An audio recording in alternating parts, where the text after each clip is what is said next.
अस्सलामुअलैकुम।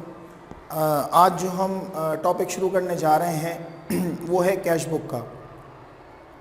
Cash book के topic को कवर करने से पहले हमने जर्नल लेजर और ट्रायल बैलेंस के टॉपिक को फिज़िकली अपनी क्लास के अंदर कवर किया है और मैं उम्मीद करता हूँ इस बात की कि आपने वो तमाम सवालात जो आपके पेंडिंग होंगे और जो आपने अनसॉल्व पेपर के सवाल सॉल्व करने थे प्रीवियस टॉपिक्स के, वो मुकम्मल कर लिए होंगे।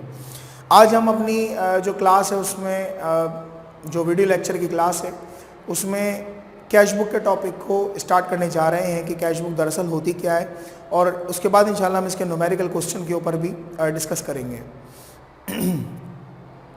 कैश बुक का मतलब ये है कि दरअसल बिजनेस में कैश का इनफ्लो और कैश का आउटफ्लो मुस्तकिल बुनियादों पर होता है। मिसाल के तौर पर एक पार्टी है, आपको उसे पेमेंट करनी है, आपको कोई बैंक में डिपॉजिट करवाने पैसे, किसी पार्टी से पेमेंट आ रही है आपके पास, और इसके अलावा बहुत सारे एक्सपेंसेस होते हैं जो आप अदा करते हैं। बिजली का बिल है, यूटिलिटीज़, इसके अलावा दीगर हैं, इसके अलावा सैलरीज आप देते हैं, और अलावा इसके मल्टीपल एक्सपेंसेस होते हैं जिनकी वजह से आपका जो कैश है वो आउटफ्लो हो जाता है। कुछ ख़रीदा आपने, मर्चेंडाइज परचेज करी तो कैश आउटफ्लो हो गया, मर्चेंडाइज सेल करी तो कैश इनफ्लो हो गया। तो इस तरह ये इनफ्लो और आउटफ्लो, इस ट्रांजैक्शन के ट्रेंड को चेक किया जाता है बिजनेस में। उसकी बुनियाद पर ये फैसला होता है कि आपके पास कितना फिजिकली कैश बैलेंस मौजूद है और कितना फिजिकली बैंक बैलेंस मौजूद है, क्योंकि बिजनेस के ट्रांजैक्शन कैश के थ्रू ही चल रही होती है। मेरा मतलब कि जो पैसा है उसी की बुनियाद पर, चाहे वो बैंक में पड़ा हो चाहे वो आपका फिजिकली पड़ा हो, अगर पैसा नहीं होगा तो बिजनेस नहीं चल सकता। तो उस पैसे के बारे में भी आपको पता होना चाहिए कि कितना कितना पैसा पड़ा हुआ है और उसकी पेमेंट का क्या ब्रेकअप है। रोज़ाना की बुनियाद पर भी हो सकता है ये काम, हफ्तों की बुनियाद पर भी हो सकता है, महीने की बुनियाद पर भी हो सकता है, साल की बुनियाद पर भी हो सकता है, डिपेंड करता है कंपनी पॉलिसी के ऊपर।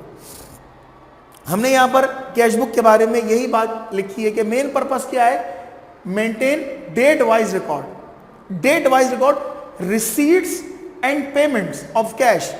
रिसीट का मतलब कैश का इनफ्लो, पेमेंट का मतलब आउटफ्लो, ठीक है। इसी तरह कैश बुक जब बनती है तो उसमें इसको कॉमनली कहा जाता है कि 3 कॉलम कैश बुक है, कॉमनली बोला जाता है। अब कैश बुक आप बनाने जा रहे हैं तो 3 कॉलम से क्या मतलब है? इसका मतलब यह है कि डिस्काउंट, कैश और बैंक, ये 3 कॉलम होते हैं। उसके अंदर आप, उसकी 2 साइड्स होती हैं, एक डेबिट साइड और एक क्रेडिट साइड।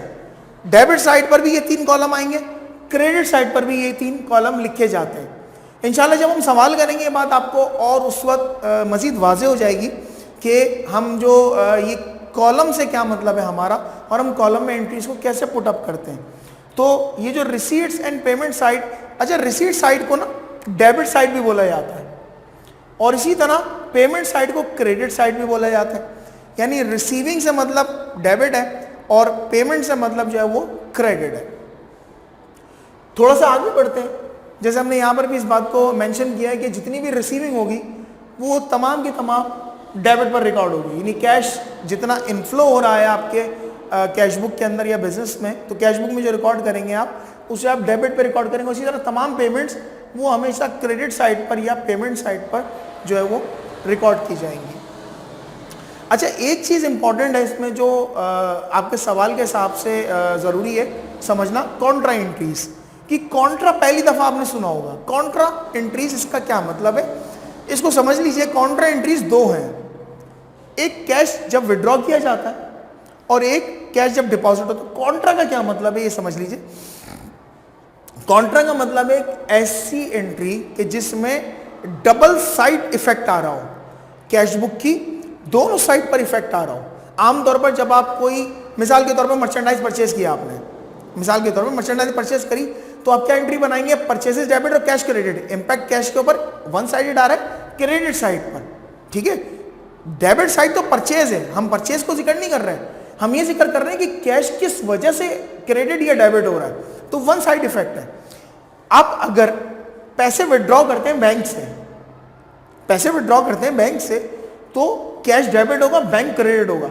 अभी हमने इस बात का जिक्र किया कि कैश और बैंक ये दोनों साइड पर लिखे जाते हैं। तो इसका मतलब ये है कि जब पैसा आ गया मेरे पास तो डेबिट साइड पर मैं क्या करूंगा, उसको रिकॉर्ड करूंगा कैश के कॉलम में, क्रेडिट साइड पर रिकॉर्ड करूंगा बैंक के कॉलम में। ये जो डबल साइड इफेक्ट आ रहा है ना, उसकी वजह से उस एंट्री को बोला जाता है कॉन्ट्रा एंट्री। अच्छा, विड्रॉ के अलावा जब कैश डिपॉजिट होता है बैंक में तब भी यही होता है। जब पैसे बैंक में जमा होंगे तो आप क्या एंट्री बनाएंगे, बैंक डेबिट और कैश क्रेडिट। अब वही बैंक और कैश दोनों आ गए तो उसका भी डबल इंपैक्ट आएगा। इसके अलावा जो भी ट्रांजैक्शन आप पास करेंगे उसका सिंगल इंपैक्ट आता है कैश बुक के ऊपर, क्योंकि एक इंपैक्ट आप नहीं लिखते यहां, एक इंपैक्ट तो उसके एक्चुअल लेजर में जाएगा ना, तो दूसरा इंपैक्ट जो आ रहा था वो यहां पे आ रहा होता है। हम उसको कैश के ट्रांजैक्शन में लिख लेते हैं, लेकिन जो दूसरा पहला इंपैक्ट है वो हम अपने कैश बुक में लिखेंगे, दूसरा इंपैक्ट कहीं और जहां उसको जाना है वहां चला जाएगा। मगर जो कॉन्ट्रा एंट्री होती है, कॉन्ट्रा एंट्री के अंदर जो दोनों इंपैक्ट है उन्हें दोनों को शो करते हैं, उसी डबल इंपैक्ट की वजह से उसको कॉन्ट्रा एंट्री बोला जाता है। इंशाल्लाह जब सवाल करेंगे ये बात और वाज़ेह हो जाएगी और न्यूमेरिकल क्वेश्चन से ये चीज़ और फर्दर क्लियर होगी कि हम कॉन्ट्रा एंट्री को कैसे ट्रीट करें। तो हमारे पास बस ये एक इंट्रोडक्शन था कैश बुक का कि हम कैश बुक जो मेंटेन करते हैं, और कैश बुक बनाने का मेन पर्पस यही होता है कि डेट वाइज कैश का इनफ्लो और आउटफ्लो आप चेक कर सकें। इंशाल्लाह अगली वीडियो में हम जो है अगले न्यूमेरिकल क्वेश्चन के साथ आएंगे और इसमें थ्योरेटिकल बस इतना ही था। कोशिश करेंगे कि आपको किताब का कोई एक दो सवाल करवा दें और उसके बाद किताब के सवाल के अलावा फिर अनसॉल्व पेपर के सवाल हमारा असल मेन टारगेट है, ताकि हमें इस बात की फ्रीक्वेंसी पता चले कि कैश बुक का सवाल किस अंदाज में इम्तिहान में पूछा जाता है। अस्सलाम वालेकुम।